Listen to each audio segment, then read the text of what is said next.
Lama tak pergi event Event apa ni The Food Yard. Event ni ramai orang mat. Meriah. Dekat food festival ada nasi lemak daun pisang Bang. Ya. Nasi lemak Ya, nasi lemak biasa ke apa? Nasi lemak biasa. Oh okey bang. Boleh bang, saya nak 2 bang. Ejen bang dah 15 tahun. Dia kira macam mana bang? Satu RM4 bang. Murah ke mahal bang? Roti Yunus roti daging. Assalamualaikum. Roti daging Daging 1, ayam 1. Baik. Ini roti daging RM7, ini roti ayam RM6. Murah ke mahal? Wah, super bite pun ada Bang. Ni super bite apa ni? Kita tengah buat suki chicken ni. Sosis dia chicken, ini beef. Sos honey mustard, dia agak manis sikit. Sosis Oh, sedap bang. Okey, boleh bawang. Oh, macam ni bawang. Ya, macam green chili. Dia agak pedas-pedas masam sikit. Alright, baik bang. Oh. Baik memang.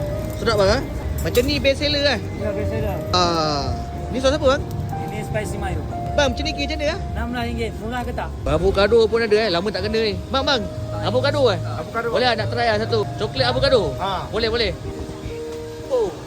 Sihat bang, gini kalau orang-orang yang nak diet bolehlah bang minum ni bang. Dia tak ada gula bang. Tak ada gula ke? Kosong. Dia memang dah manis. Dia buat dia udah manis bang. Wah, dok dalam ni.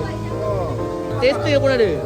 Avocado macam ni RM30, murah ke mahal? Ada ayam goreng kunyit Bang. Ayam kunyit Mari sini bang. Baik. Campur ke macam mana bang? Kira 13 bang. Daging ada Oh, sotong pun ada, sotong goreng. Ada sambal dia kita bagi bang. Pedas tak bang? Boleh tahan bang, siapa rasa nak makan pedas sikit saja. Macam ni RM13, murah ke mahal?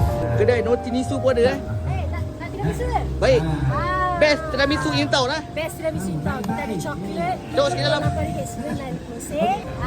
Klasik ini best Oh, seller. ni famous ni. Ni memang best seller kita. RM34.90. Murah ke mahal?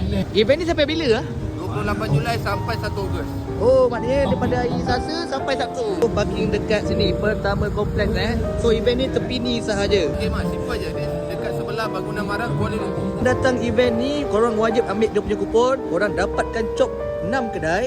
Korang akan dapat cabutan bertuah